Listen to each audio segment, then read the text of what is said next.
No meio do culto, o pastor ergueu as mãos e gritou: "Hoje Deus vai operar um milagre aqui." Um homem em cadeira de rodas foi trazido ao palco. Milhares de fiéis choravam, filmavam, levantavam as mãos. O pastor tocou a testa dele e gritou: "Levanta!" E ele se levantou. A multidão explodiu em gritos. As câmeras capturaram tudo.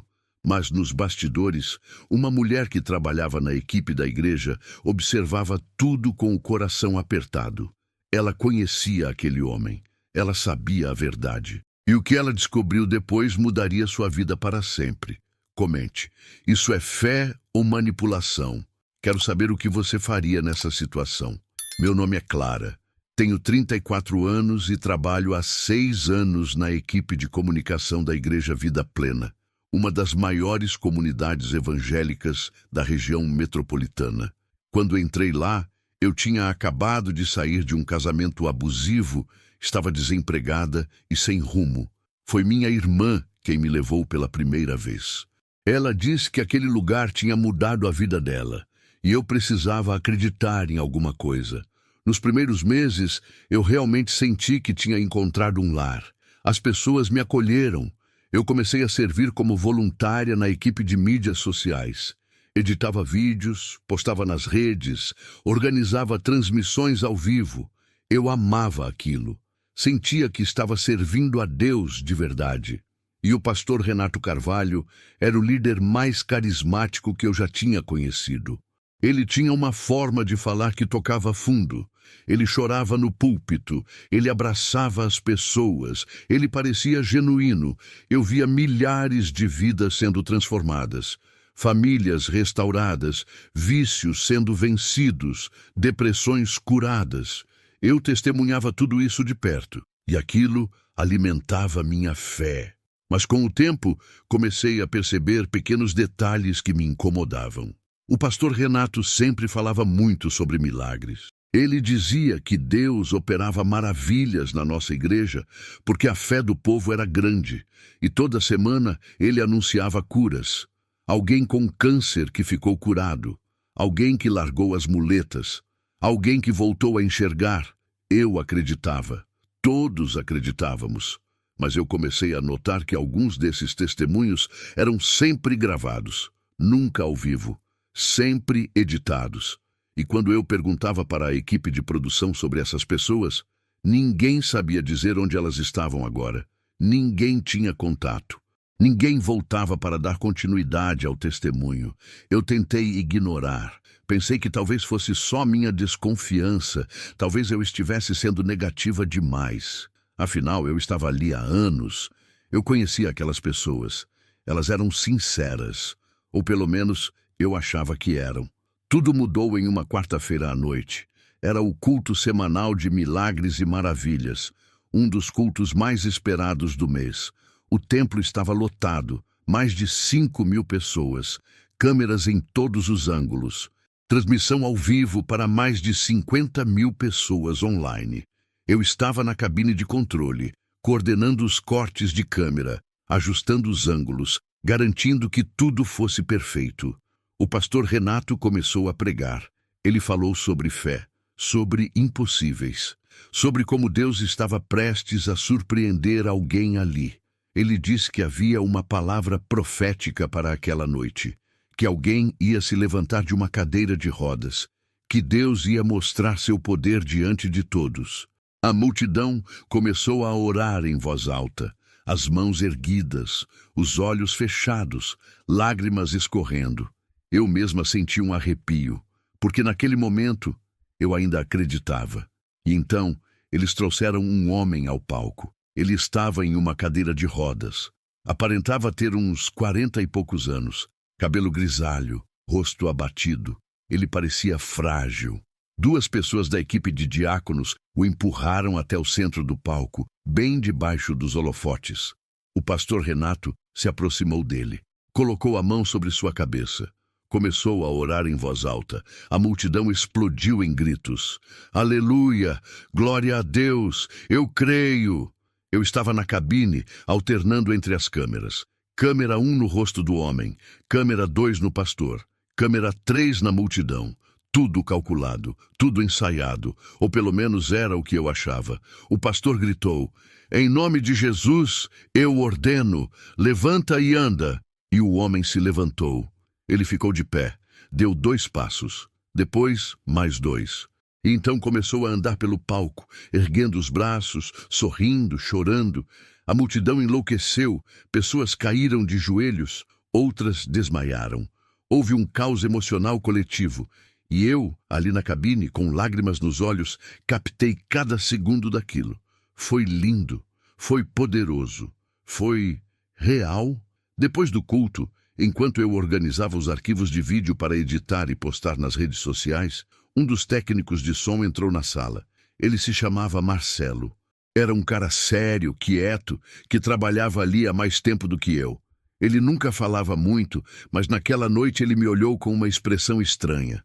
"Clara, você conhece aquele homem da cadeira de rodas?" Ele perguntou. "Não. Por quê?" Respondi, ainda mexendo nos arquivos. Ele hesitou. Depois suspirou. "Eu já vi ele antes." Meu coração acelerou. Não sei por quê. Talvez porque algo dentro de mim já desconfiasse. "Onde?" Perguntei, tentando manter a voz calma. "Em outro culto. Há uns 3 meses. Ele estava na equipe de apoio, ajudando a organizar cadeiras, andando normalmente. Eu parei de digitar. Virei para ele. "Tem certeza?" "Absoluta," Marcelo disse com a voz baixa. Eu lembro do rosto dele. E mais, eu vi ele saindo pelos fundos depois do culto hoje. Ele estava andando normal, sem cadeira, sem nada. Senti uma náusea subir. Tentei racionalizar. Talvez fosse outra pessoa. Talvez Marcelo estivesse confuso. Talvez, mas eu sabia que não era. Eu sabia que algo estava errado. Naquela noite, eu não consegui dormir. Fiquei rolando na cama, lembrando de cada detalhe. O rosto do homem, a forma como ele se levantou, a reação ensaiada. E, principalmente, por que ninguém da liderança mencionou que ele já frequentava a igreja? Por que ele não deu um testemunho mais longo? Por que ele sumiu tão rápido depois do culto? No dia seguinte, cheguei cedo na igreja. Fui até a sala de cadastro de membros. Eu tinha acesso ao sistema porque precisava buscar informações para criar conteúdos personalizados. Procurei pelo nome do homem. Nada. Procurei pela foto. Nada. Ele não estava cadastrado como membro. Isso era estranho. Muito estranho.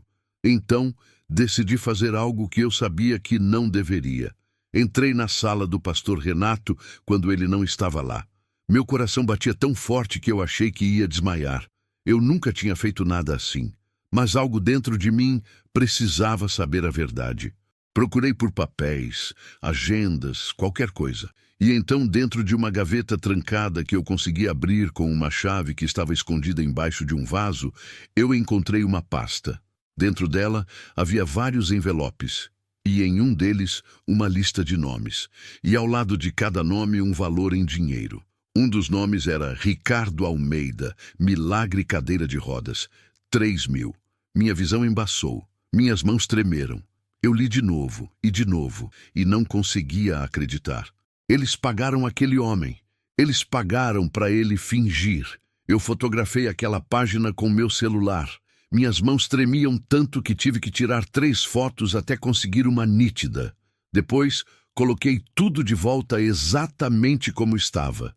Tranquei a gaveta, coloquei a chave de volta e saí daquela sala com o coração batendo tão forte que eu sentia na garganta. Voltei para minha mesa de trabalho, tentando agir normalmente, mas nada em mim estava normal. Eu olhava para os colegas, para os pastores auxiliares, para os diáconos e me perguntava: quantos deles sabem? Quantos estão envolvidos? Ou será que só o pastor Renato sabe? Passei o resto do dia em piloto automático. Editei vídeos, respondi mensagens, postei conteúdo, mas minha cabeça estava em outro lugar. Eu não conseguia parar de pensar naquele envelope, naquele nome, naquele valor. 3.000 reais para fingir um milagre. 3.000 reais para enganar 5.000 pessoas que choraram de emoção. 3.000 reais para manipular a fé de milhares de fiéis que assistiram online. E o pior, Aquelas pessoas doaram. Depois do milagre, o pastor Renato fez um apelo de oferta. Ele disse que Deus estava movendo naquela noite e que quem semeasse com fé receberia em dobro.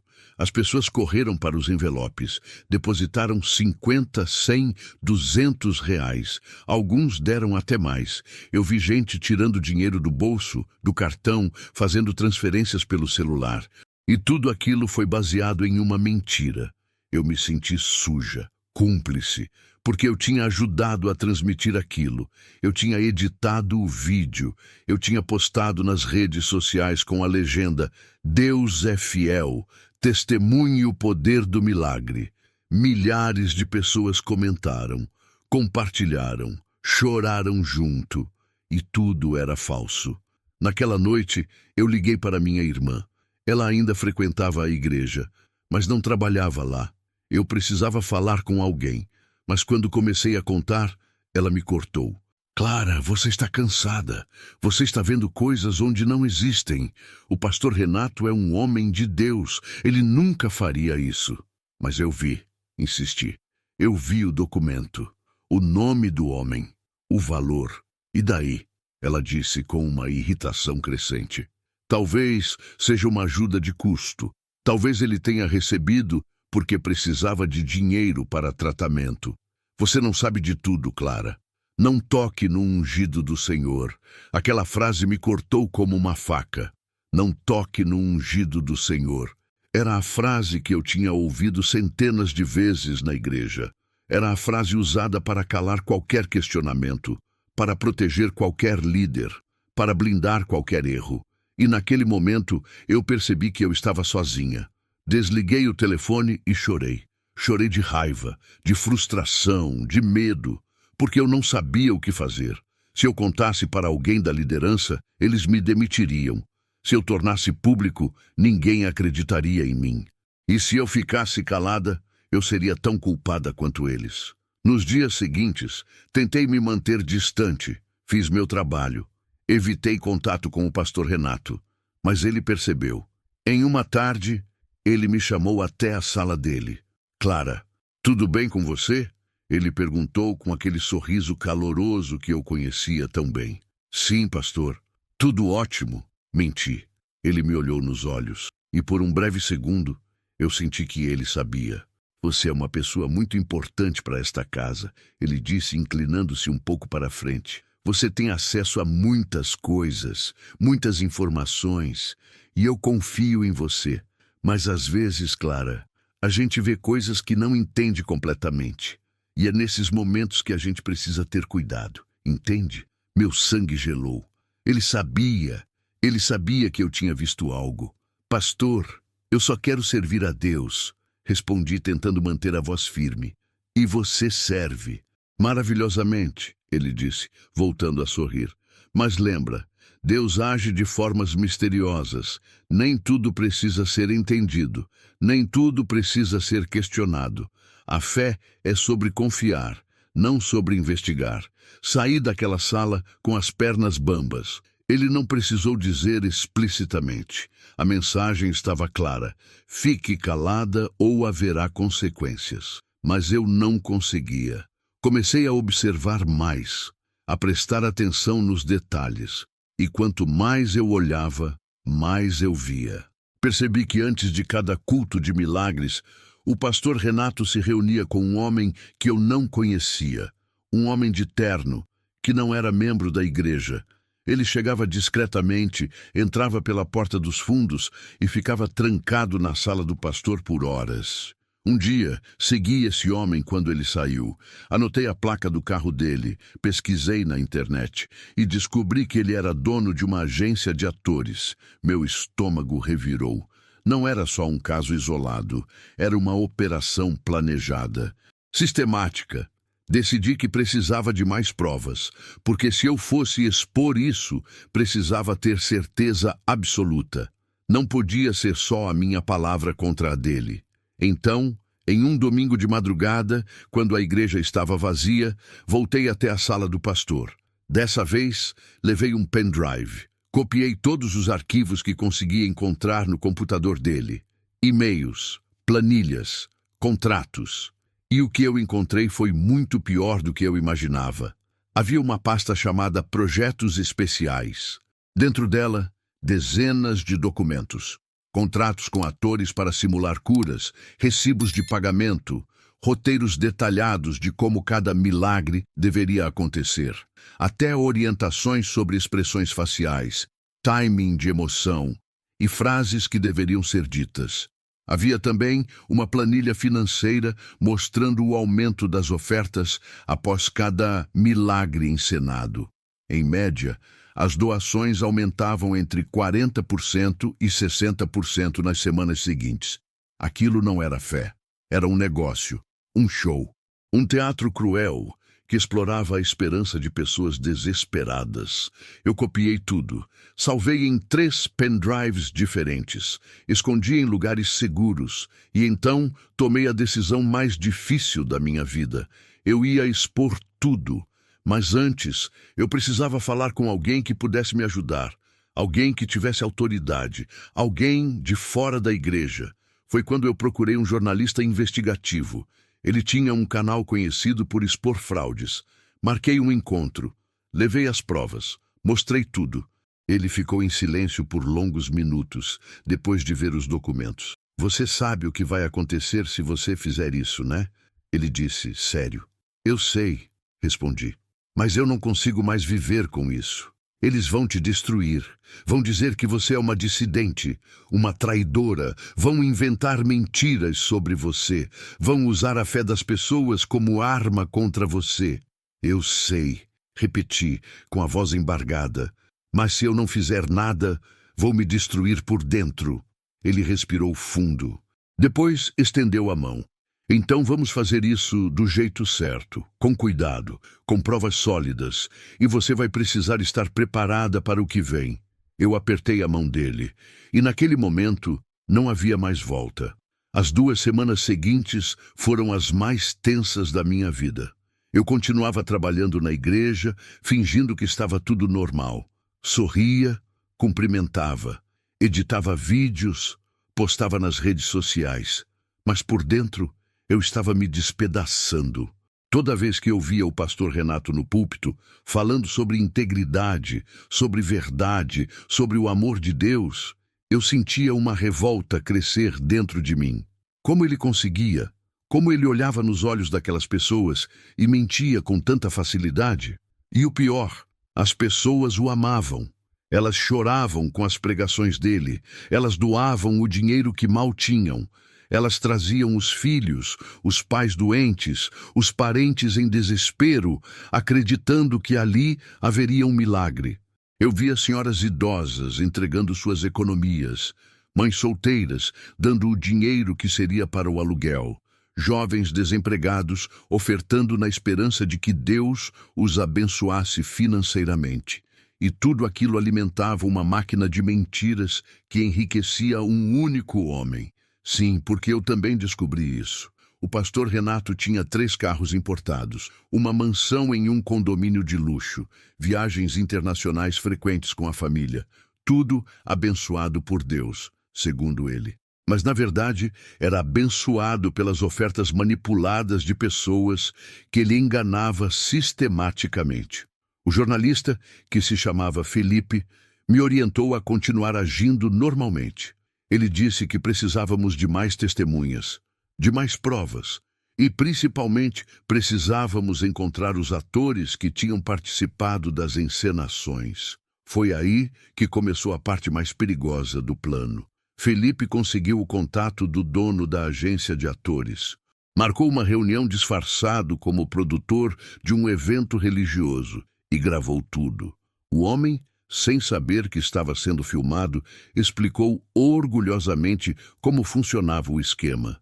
A gente fornece atores treinados para simular curas, ele disse naturalizado.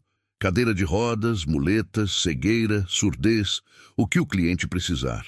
A gente ensaia antes, faz o briefing e cobra por performance.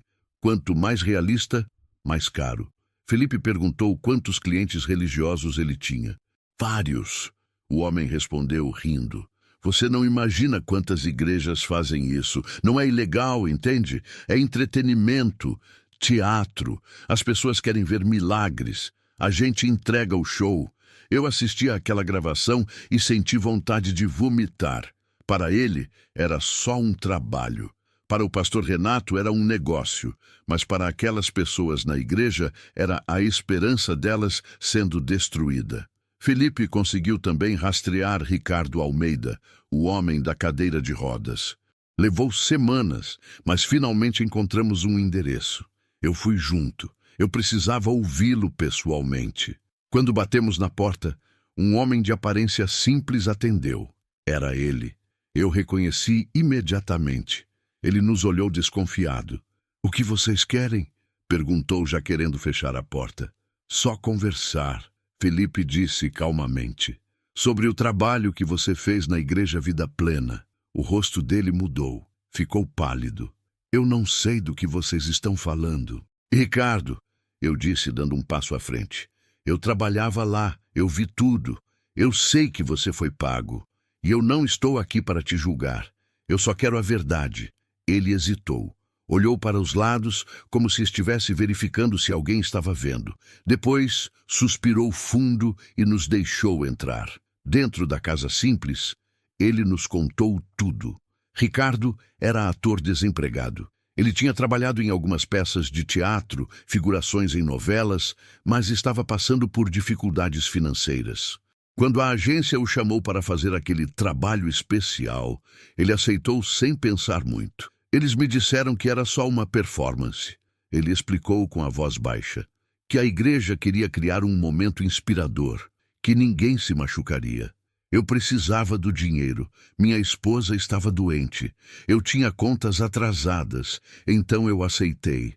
"Você sabia que estava enganando pessoas?" perguntei, tentando não soar acusadora. Ele baixou a cabeça. "Eu tentei não pensar nisso. Eu só fiz o que me mandaram." Ensaiei as falas, pratiquei as expressões. No dia eu estava nervoso, mas quando eu me levantei daquela cadeira e vi as pessoas chorando, gritando, caindo de joelhos, ele parou, a voz embargada. Eu me senti a pior pessoa do mundo. "Por que você não denunciou?" Felipe perguntou. "Porque eu assinei um contrato de confidencialidade. Se eu falasse alguma coisa, eles processariam, e eu não tinha como pagar advogado. Além disso," ele olhou para mim. "Quem acreditaria em mim? Eu era só um ator desempregado tentando derrubar um pastor famoso. Eu seria destruído." Ele estava certo, e eu sabia disso. Por isso eu tinha tanto medo. Mas Ricardo concordou em gravar um depoimento, com a condição de que sua identidade fosse protegida até o momento da divulgação. Felipe garantiu que faríamos isso. Enquanto Ricardo falava na câmera, contando cada detalhe do esquema, eu senti uma mistura de alívio e pavor. Finalmente, tínhamos provas concretas, documentos, gravações, testemunhas, mas eu sabia que o inferno estava prestes a começar. Voltamos para a redação de Felipe. Ele tinha uma equipe pequena, mas dedicada. Eles começaram a montar a reportagem. Checaram cada informação. Validaram cada documento. Procuraram outros atores que tinham participado de encenações similares. E encontraram mais 3 pessoas, cada uma com sua história. Cada uma recebendo entre R$2.000 e R$5.000 para fingir milagres. Uma delas era uma mulher que tinha recuperado a visão. Outra, um homem que tinha sido curado de câncer. E a terceira, uma jovem que tinha abandonado as drogas instantaneamente durante um culto. Todas mentiras, todas pagas, todas orquestradas. Enquanto isso, na igreja, eu percebi que o pastor Renato estava desconfiado. Ele me observava mais, fazia perguntas indiretas, pedia relatórios detalhados do meu trabalho. Eu sabia que ele estava tentando descobrir se eu estava envolvida em alguma coisa. Uma noite, depois de um culto, ele me chamou novamente na sala dele. Dessa vez, não estava sozinho. Havia outros 3 pastores auxiliares com ele, todos sérios, todos me olhando de um jeito que me fez tremer. "Clara", o pastor Renato começou, com um tom diferente, mais frio. Tem chegado aos meus ouvidos que você tem feito perguntas, conversado com pessoas de fora da igreja, acessado arquivos sem autorização. Meu coração disparou. Pastor, eu não sei do que o senhor está falando. Menti, tentando manter a calma. Não minta para mim, ele disse levantando a voz. Eu sei que você entrou no meu escritório. Eu sei que você copiou arquivos. E eu sei que você está conspirando contra esta casa. Eu senti as pernas fraquejarem, mas não podia mostrar fraqueza. Eu só queria entender algumas coisas, disse, com a voz trêmula. Entender? Ele deu uma risada amarga. Você quer destruir a obra de Deus. Você quer plantar dúvida. Você está sendo usada pelo inimigo, Clara, e eu não vou permitir isso. Um dos pastores auxiliares se aproximou e colocou a mão no meu ombro. Não foi um toque gentil. Foi uma pressão, uma ameaça silenciosa. Você vai apagar tudo que copiou, o pastor Renato ordenou. Vai parar de falar com quem quer que seja e vai pedir perdão publicamente por tentar manchar o nome desta igreja. Se fizer isso, talvez a gente esqueça o que você fez. E se eu não fizer? Perguntei com uma coragem que eu nem sabia que tinha. Ele se aproximou. Ficou a centímetros do meu rosto. Então você vai descobrir o que acontece com quem toca no ungido do Senhor. Saí daquela sala tremendo. Não conseguia controlar as lágrimas. Fui direto para o banheiro e tranquei a porta. Sentei no chão frio e chorei. Chorei de medo, de raiva, de impotência. Eles sabiam de tudo. Ou pelo menos desconfiavam o suficiente para me ameaçar. Peguei o celular e liguei para o Felipe. Ele atendeu no segundo toque. Clara, o que aconteceu? Contei tudo. Entre soluços, relatei cada palavra, cada olhar, cada ameaça velada. Você precisa sair de lá, ele disse, sério. Agora. Não volte mais. Eles podem fazer algo pior. Mas eu não posso simplesmente sumir. Eles vão saber que eu estou aprontando alguma coisa. Eles já sabem, Clara, e você não está segura. Pega suas coisas e sai. Agora. Eu sabia que ele estava certo, mas eu estava com tanto medo que mal conseguia pensar direito. Lavei o rosto, respirei fundo e fiz o que ele mandou. Peguei minha bolsa, meu notebook pessoal e saí pela porta dos fundos. Não disse tchau para ninguém. Não avisei ninguém. Simplesmente fui embora. Naquela noite fiquei na casa de uma amiga que não frequentava a igreja. Contei para ela uma versão resumida. Ela me acolheu sem perguntar muito. E pela primeira vez em semanas, consegui dormir algumas horas. No dia seguinte, recebi dezenas de mensagens. Da minha irmã, de colegas da igreja, de líderes. Todas dizendo que eu estava sendo procurada, que eu precisava resolver as coisas, que estavam preocupados comigo, mas eu sabia que não era preocupação, era controle. Ignorei todas as mensagens. Felipe me ligou. A matéria estava quase pronta. Faltavam apenas alguns ajustes finais. Ele disse que ia publicar em 3 dias e me avisou. Eu precisava estar preparada para o caos. Quando isso sair, Clara, sua vida vai virar de cabeça para baixo. Você vai ser atacada, vão inventar mentiras sobre você, vão tentar destruir sua reputação, mas você precisa se manter firme. Você fez a coisa certa. Eu queria acreditar, mas estava apavorada. Nos dias seguintes, comecei a receber mensagens estranhas, números desconhecidos. Você vai se arrepender. Traidora, Deus vai te julgar. Você vendeu sua alma. Alguém da igreja tinha vazado meu número. Ou pior, eles mesmos estavam coordenando aquilo.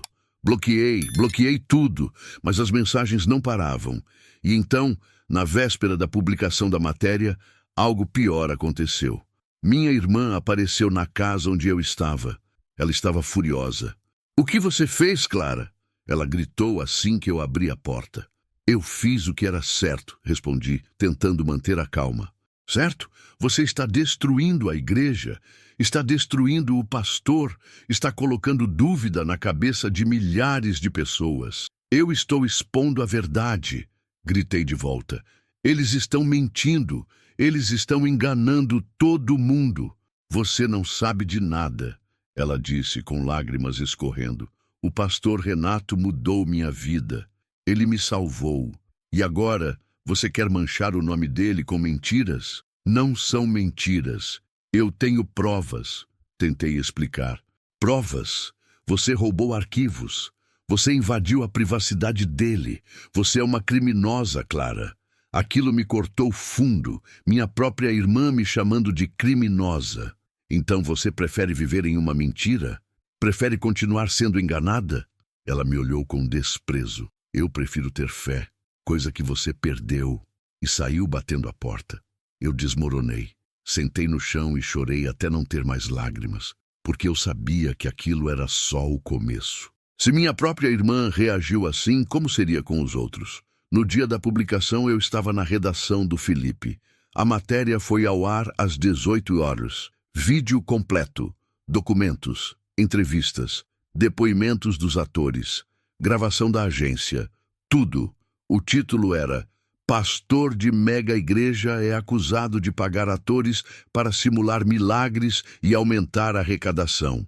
Em menos de uma hora, o vídeo tinha mais de 50 mil visualizações. Em 2 horas, passou de 200 mil. As redes sociais explodiram. Mas a reação foi dividida. Muitas pessoas nos apoiaram, agradeceram por termos exposto a verdade, disseram que já desconfiavam, contaram histórias parecidas de outras igrejas.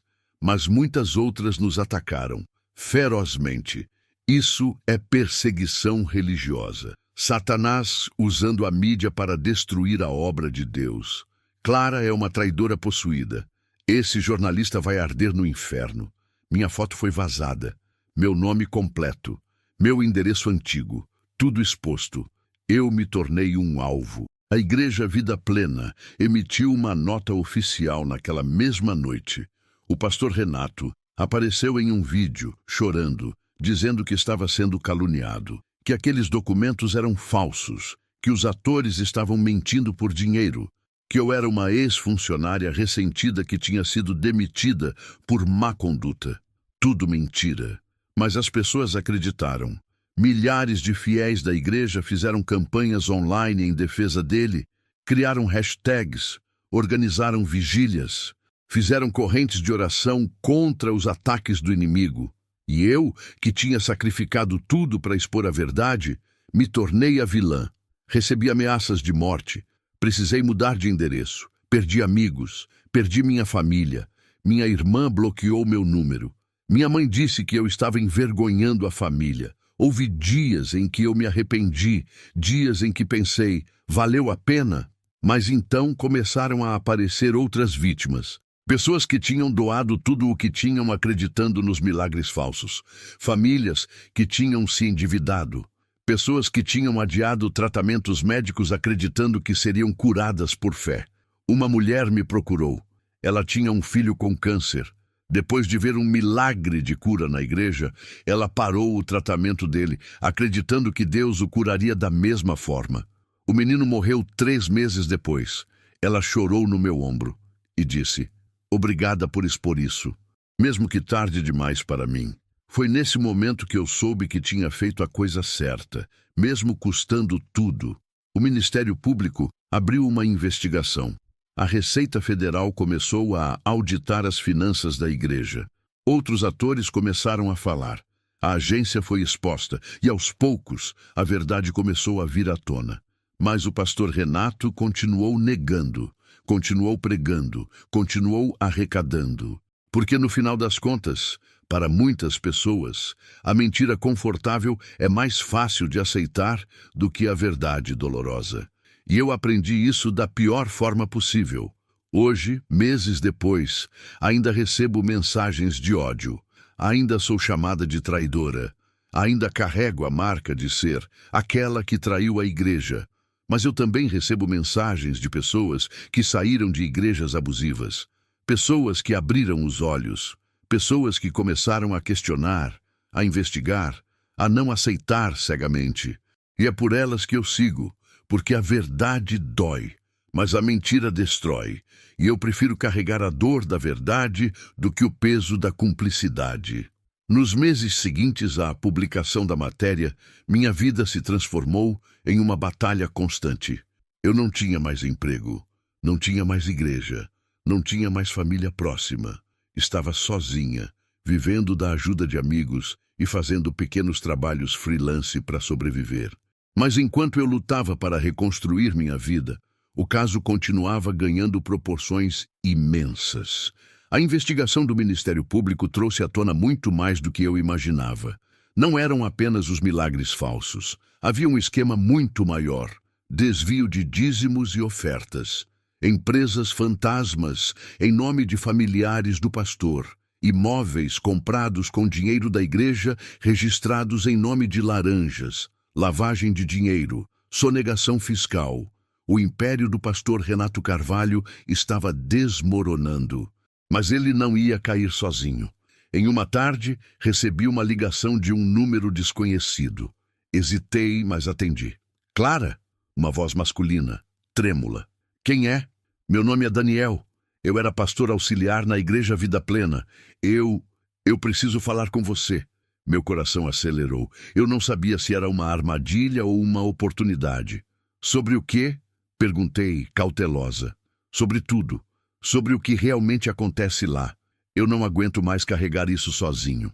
Marquei um encontro em um local público. Levei o Felipe comigo. Quando Daniel chegou, ele parecia destruído, olheiras profundas, mãos tremendo, o rosto de alguém que não dormia há dias. Ele sentou e começou a falar, e o que ele revelou foi muito pior do que eu esperava. Daniel trabalhou na igreja por 8 anos. Ele era responsável pela área administrativa, e durante todo esse tempo ele viu coisas que nunca teve coragem de questionar. Eu era cego, ele disse com a voz embargada. Ou talvez eu não quisesse ver, mas tudo o que você expôs é só a ponta do iceberg. Ele contou que os milagres falsos eram apenas uma das estratégias. Havia também manipulação emocional sistemática. O pastor Renato era treinado em técnicas de persuasão. Ele estudava psicologia comportamental. Sabia exatamente como tocar nos pontos fracos das pessoas. Ele tinha dossiês, Daniel revelou, pastas com informações detalhadas sobre os membros mais influentes. Problemas financeiros, problemas de saúde, crises conjugais, tudo catalogado. E ele usava isso nas pregações. Fazia parecer que era uma revelação divina, mas na verdade era informação coletada pelos líderes de células. Aquilo me deixou enjoada. Não era só teatro, era manipulação psicológica planejada. E tinha mais, Daniel continuou. Havia metas de arrecadação, mensais, trimestrais, anuais. E se não batêssemos as metas, o pastor pressionava os líderes. Dizia que a falta de resultados era falta de fé. Alguns líderes chegavam a doar do próprio bolso para não decepcionar o pastor. Por que você nunca denunciou? Perguntei. Ele baixou a cabeça. Porque eu era cúmplice. Eu assinava os documentos. Eu via o dinheiro sendo desviado e fechava os olhos. Eu recebia meu salário todo mês e achava que estava tudo bem. Até que... Ele parou, a voz quebrando. Até que minha filha ficou doente. Ele respirou fundo, tentando controlar as lágrimas. Ela tinha um problema cardíaco. Precisava de uma cirurgia urgente. Eu fui até o pastor Renato pedir um empréstimo da igreja. Só um adiantamento do meu salário. Ele me olhou nos olhos e disse: Daniel, isso é falta de fé. Deus vai curar sua filha. Você só precisa crer. O que aconteceu? Perguntei, já sabendo que a resposta seria dolorosa. Eu esperei, orei, jejuei, levei minha filha para os cultos.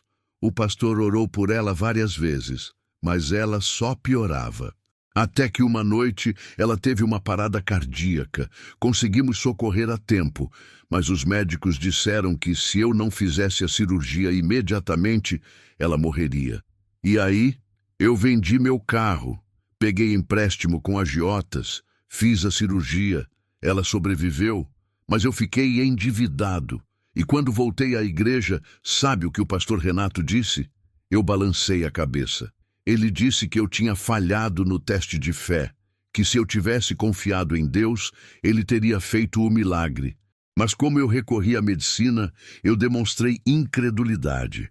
E por isso Deus não agiu. Lágrimas escorriam pelo rosto dele. Foi nesse momento que eu percebi. Ele não se importava com a minha filha. Ele não se importava comigo. Tudo o que importava era manter a narrativa, manter o controle, manter o dinheiro fluindo. Daniel nos entregou documentos, muitos documentos, contratos, e-mails, planilhas financeiras, gravações de reuniões administrativas, tudo o que ele tinha guardado ao longo dos anos. Eu deveria ter feito isso antes, ele disse, mas eu estava com medo, medo de perder meu emprego, medo de ser exposto, medo de ser excluído.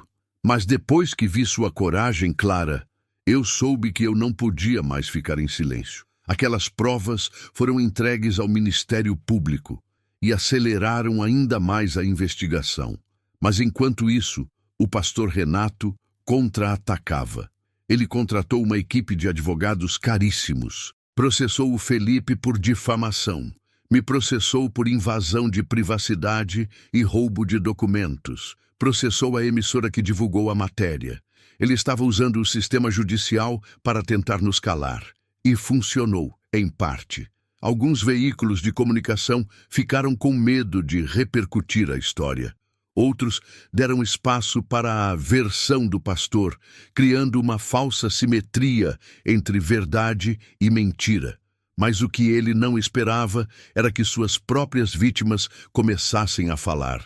Uma por uma, pessoas começaram a procurar o Ministério Público. Pessoas que tinham sido manipuladas, enganadas, exploradas. Um homem que tinha vendido a casa para doar à igreja porque o pastor disse que Deus o abençoaria com uma casa maior. Nunca aconteceu. Ele acabou morando na rua. Uma mulher que tinha sido abusada emocionalmente por anos. Ela questionou algumas práticas da igreja e foi publicamente humilhada pelo pastor, que a chamou de serva de Satanás diante de toda a congregação. Um jovem que tinha entregado toda a sua herança para a igreja, acreditando que seria um investimento no reino de Deus. O dinheiro foi parar em uma conta offshore do pastor. Eram dezenas de histórias, dezenas de vidas destruídas, e cada depoimento era uma facada no coração. Porque eu sabia que eu poderia ter sido uma delas. Se eu não tivesse encontrado aquele documento, se eu não tivesse tido coragem de investigar, eu continuaria cega, continuaria sendo usada. O julgamento da opinião pública continuava dividido, mas a justiça estava, aos poucos, se voltando contra o pastor Renato. Seus bens foram bloqueados, suas contas congeladas. A igreja foi interditada temporariamente para auditoria completa. E ele, que antes era saudado como homem de Deus, agora era visto como investigado por estelionato, lavagem de dinheiro e formação de organização criminosa. Mas ele não parava. Mesmo sob investigação, ele continuava pregando. Usava as redes sociais. Fazia lives, chorava, se vitimizava. Dizia que estava sendo perseguido como Jesus foi perseguido. E muitos ainda acreditavam. Porque essa é a parte mais triste de tudo isso. Não importa quantas provas você apresente, não importa quantos depoimentos surjam, sempre haverá quem prefira acreditar na mentira, porque a mentira é confortável. A mentira não exige mudança. A mentira permite que você continue na zona de conforto. Mas a verdade dói. A verdade obriga você a encarar suas próprias falhas, a reconhecer que você foi enganado. E muitas pessoas não estão prontas para isso. Eu entendo, porque eu também fui uma delas. Eu também acreditei. Eu também defendi. Até o momento em que não deu mais para ignorar. Os meses se arrastavam e a pressão só aumentava. Não apenas sobre o pastor Renato, mas sobre mim também. Viver como denunciante era um fardo que eu não estava preparada para carregar. Eu precisava de terapia. Comecei a ter ataques de pânico, pesadelos constantes. Eu sonhava que estava de volta na igreja, sendo julgada por milhares de pessoas. Acordava suando, com o coração disparado, sem conseguir respirar. Muitas vezes pensei em desistir, em sumir, mudar de cidade, recomeçar com outro nome. Mas sempre que essa vontade vinha, eu recebia uma mensagem de alguém que tinha saído de uma igreja abusiva, de alguém que tinha se libertado de manipulação, de alguém que dizia: "Obrigado por ter sido corajosa. Você me inspirou." E eu seguia, mesmo quando não tinha forças. O processo judicial contra mim avançava. Os advogados do pastor Renato eram implacáveis. Eles me acusavam de invasão de privacidade, violação de contrato, difamação, danos morais. Pediam uma indenização de R$ 1 milhão. R$ 1 milhão, dinheiro que eu jamais teria. Era uma estratégia clara. Me quebrar financeiramente, me forçar a me retratar, me fazer exemplo para que ninguém mais ousasse desafiar o ungido do Senhor. Mas eu tinha algo que eles não esperavam: uma rede de apoio. Advogados voluntários se ofereceram para me defender. Organizações de direitos humanos me acolheram. Coletivos de ex-membros de igrejas abusivas me apoiaram. Eu não estava mais sozinha. E então, algo inesperado aconteceu. Uma jornalista de um grande canal de TV entrou em contato comigo. Ela estava produzindo um documentário sobre abuso religioso no Brasil e queria que eu participasse. No início, eu hesitei. Já tinha exposto tanto, já tinha sofrido tanto. Será que valia a pena me expor ainda mais? Mas ela me convenceu com uma única frase: "Sua história pode salvar outras pessoas de passar pelo mesmo." Aceitei. As gravações foram intensas. Elas duraram semanas. Entrevistas, reconstituições, depoimentos de outras vítimas. Foi como reviver todo o trauma, mas dessa vez com um propósito maior.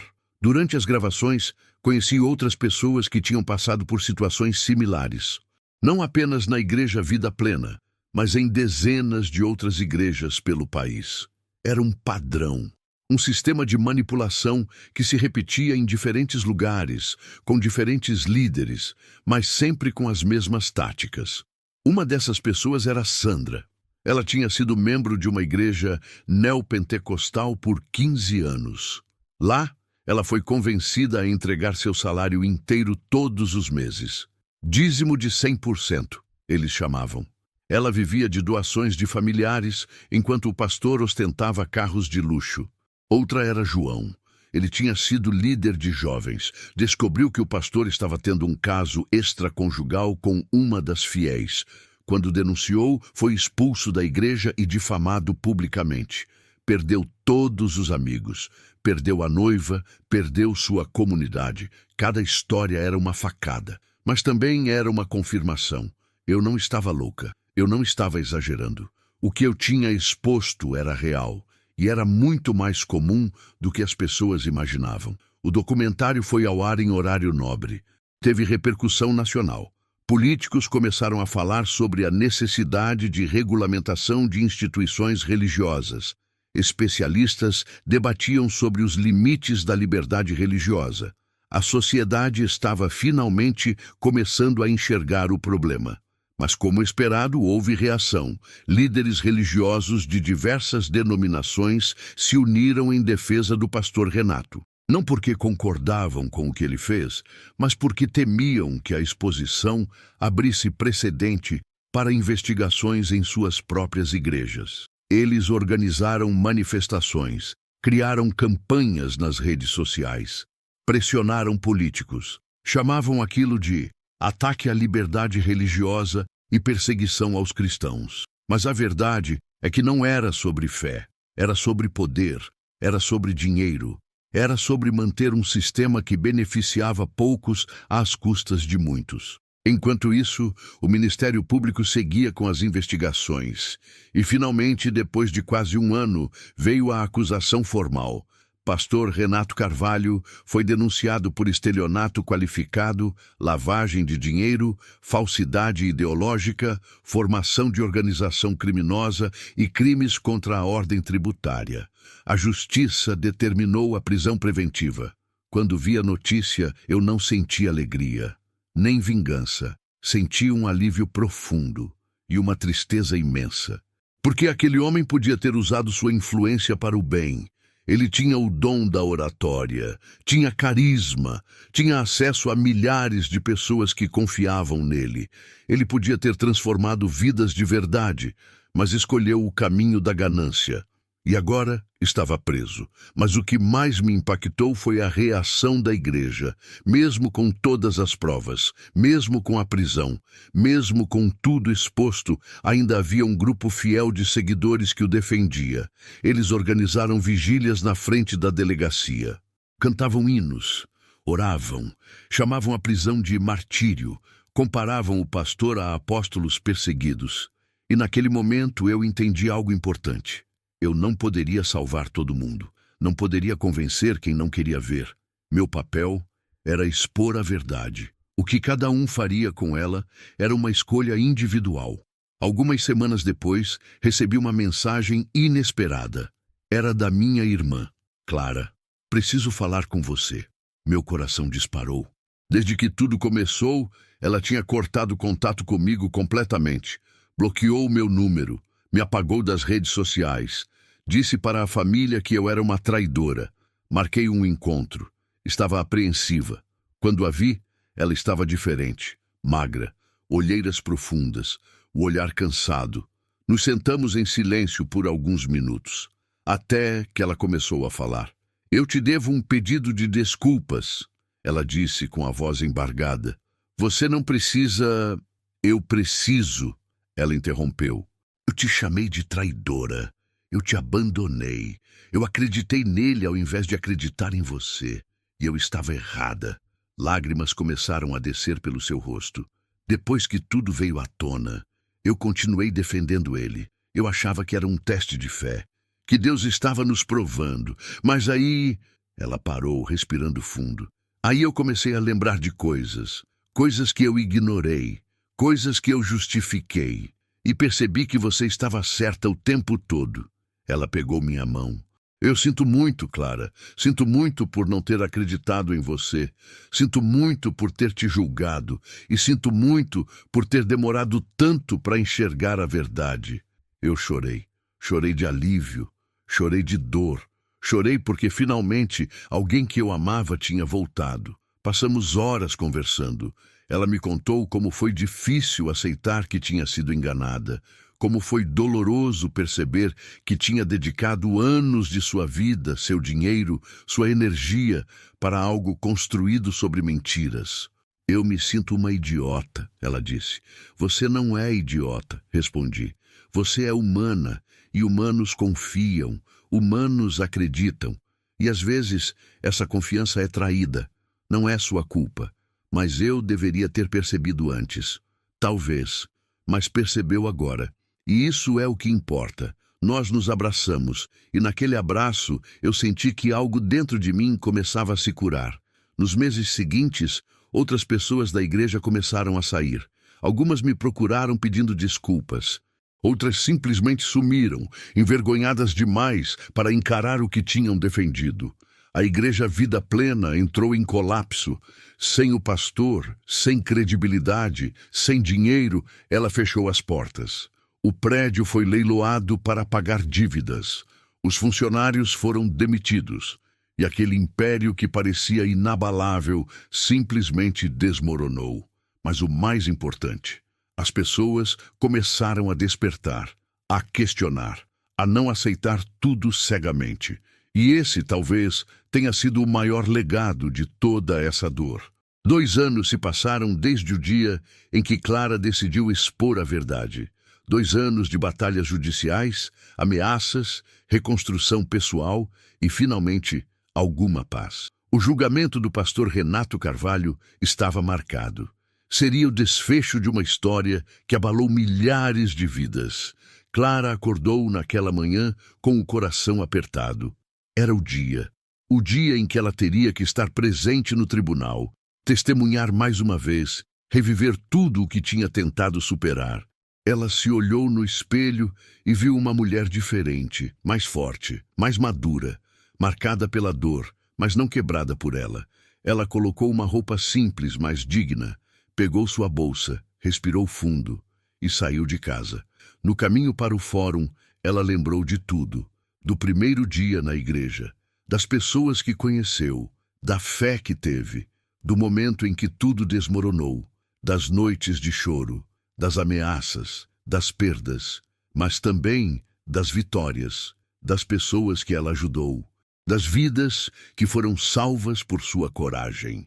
Quando chegou ao fórum, havia uma multidão. De um lado, apoiadores de Clara, pessoas que tinham sido vítimas do pastor, ex-membros da igreja que finalmente tinham encontrado coragem para falar, jornalistas, ativistas de direitos humanos. Do outro lado, ainda havia os fiéis, os que acreditavam que o pastor era inocente, os que viam tudo aquilo como perseguição religiosa.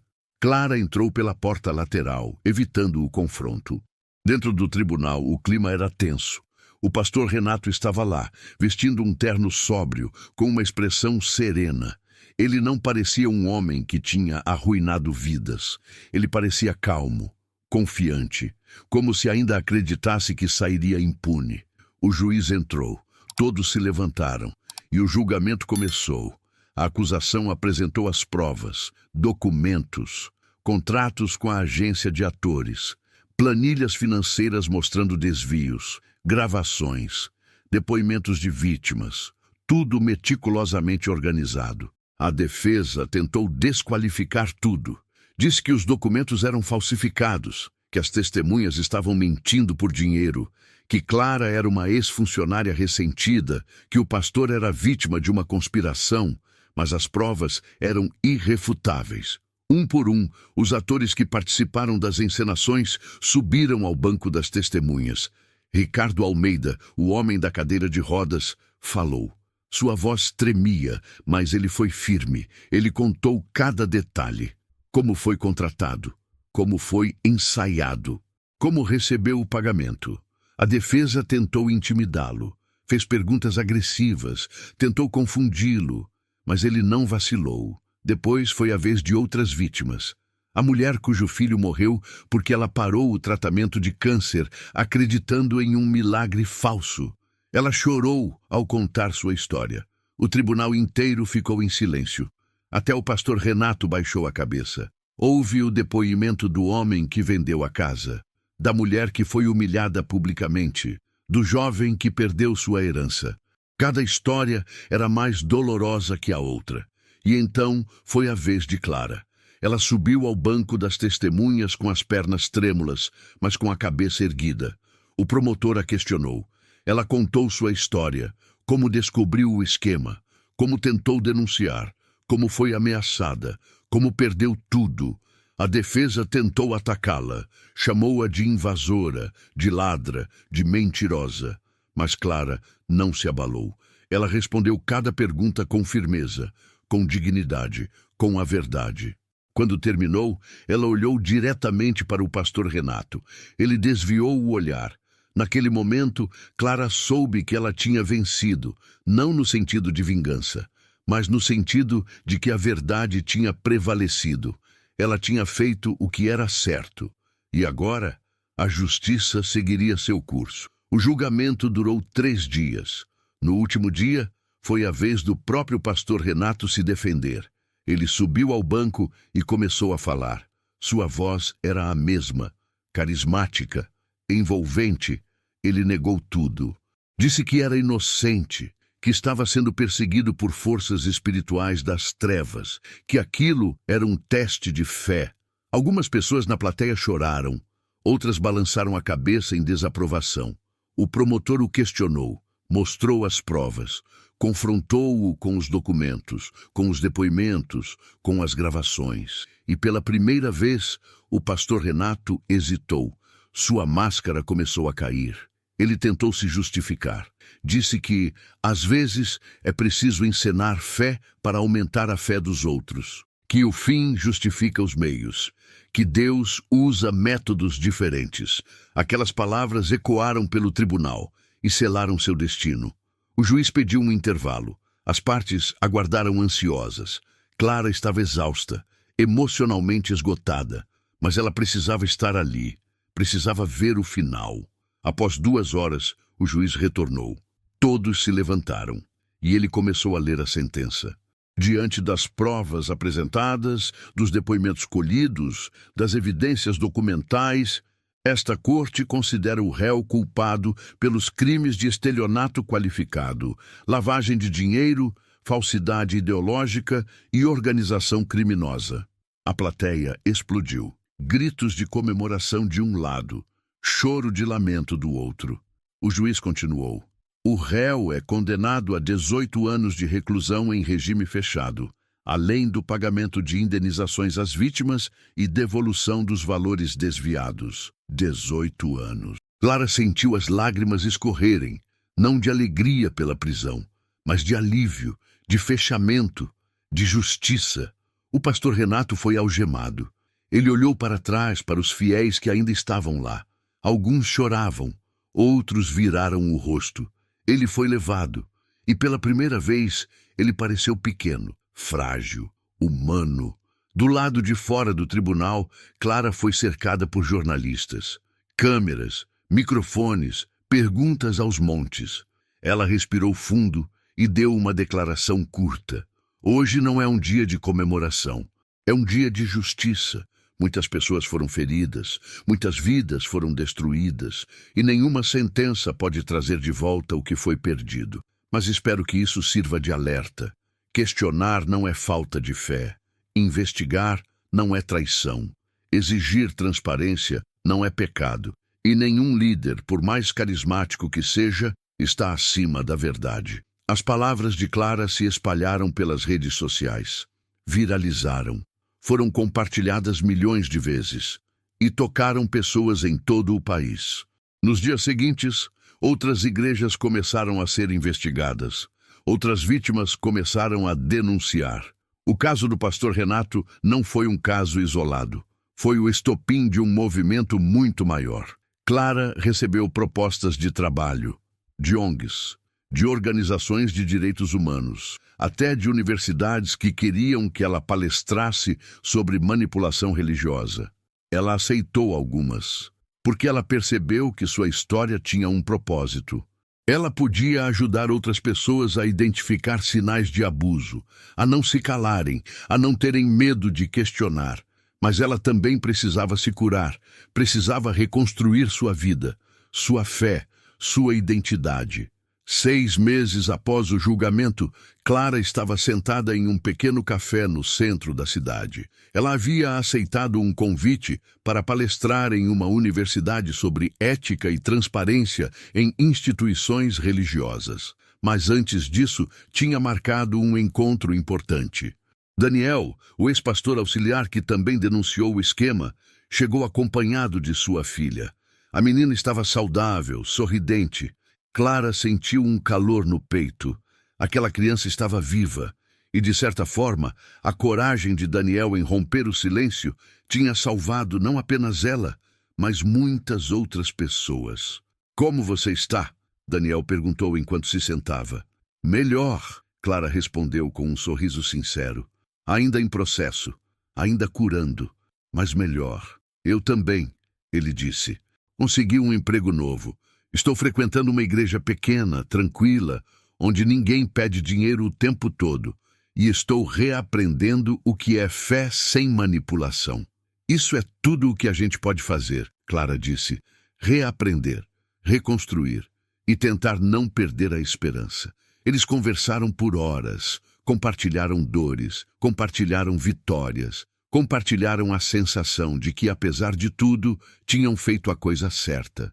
Quando Daniel foi embora, Clara ficou mais um tempo ali, olhando pela janela.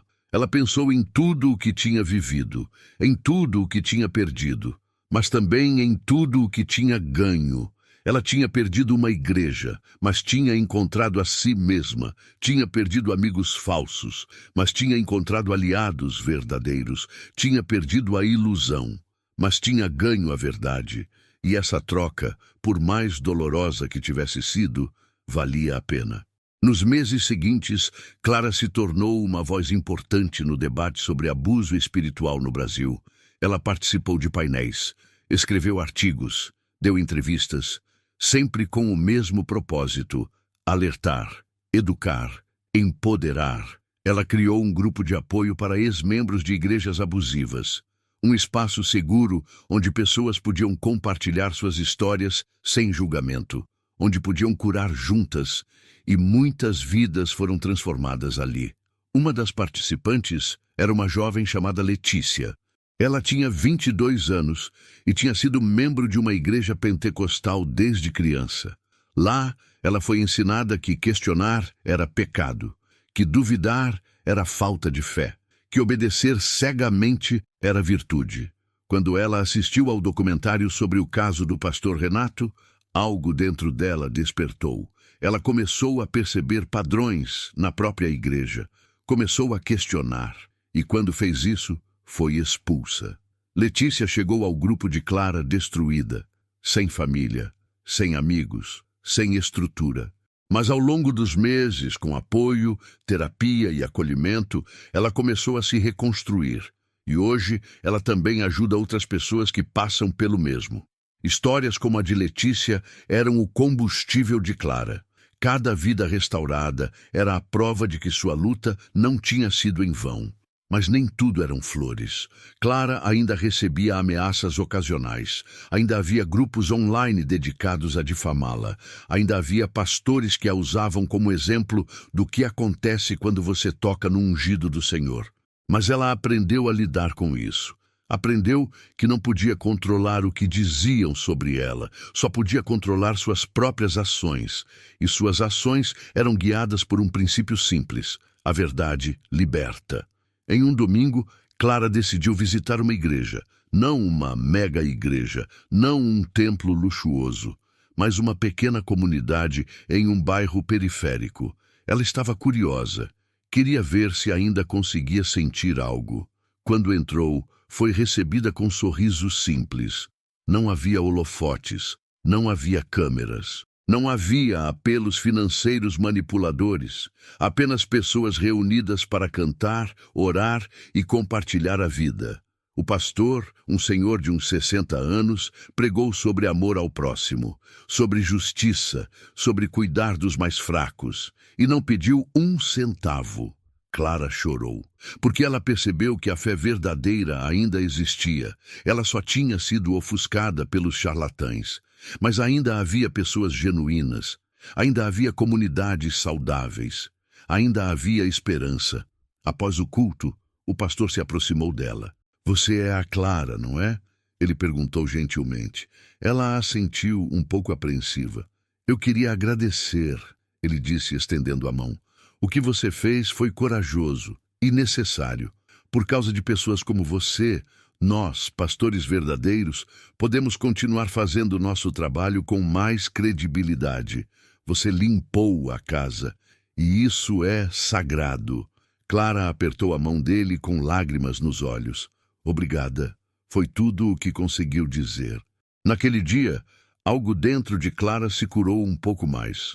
Os anos passaram. O caso do pastor Renato virou referência em cursos de direito, teologia e psicologia. Virou livro, virou documentário internacional, virou símbolo de um movimento global contra abuso espiritual. E Clara, a mulher que um dia foi apenas uma editora de vídeos, apaixonada por servir, se tornou uma defensora incansável da verdade. Ela nunca se considerou heroína, porque heróis não têm medo, e ela teve muito medo. Heróis não duvidam. E ela duvidou muitas vezes. Heróis não choram, e ela chorou rios. Mas ela fez o que era certo, mesmo quando era difícil, mesmo quando era doloroso, mesmo quando tudo parecia perdido. E no final, isso foi o que importou. Hoje, quando Clara olha para trás, ela vê uma jornada marcada por cicatrizes, mas também vê crescimento, vê propósito, vê vidas salvas, vê mudanças reais. Ela reconstruiu sua relação com a irmã, reconectou-se com a mãe, formou novos laços, criou uma nova família, não de sangue, mas de escolha, de pessoas que, como ela, acreditam que a verdade vale mais que a conveniência. E a fé de Clara mudou. Não é mais cega, não é mais ingênua, não é mais manipulável. É uma fé madura, questionadora, crítica, mas ao mesmo tempo profunda, verdadeira, livre. Porque Clara aprendeu que Deus não precisa de mentiras para ser glorificado, que milagres reais não precisam de atores, que fé verdadeira não exige que você desligue o cérebro, e que a maior demonstração de amor não é aceitar tudo passivamente, mas lutar pela justiça, proteger os vulneráveis, denunciar os opressores, mesmo quando isso custa tudo. A história de Clara não é apenas sobre um pastor corrupto que foi exposto. É sobre a coragem de uma mulher comum que decidiu não ser cúmplice, que decidiu que viver com a verdade, por mais dolorosa que fosse, era melhor que viver em uma mentira confortável. É sobre o preço da integridade e sobre a recompensa de manter a consciência limpa. É sobre todas as pessoas que todos os dias enfrentam sistemas abusivos e precisam decidir: eu fico calado ou eu falo? Clara escolheu falar, e o eco da sua voz continua salvando vidas até hoje. Porque no final a verdade sempre prevalece. Pode demorar, pode doer, pode custar caro, mas ela prevalece. E vale a pena lutar por ela, sempre.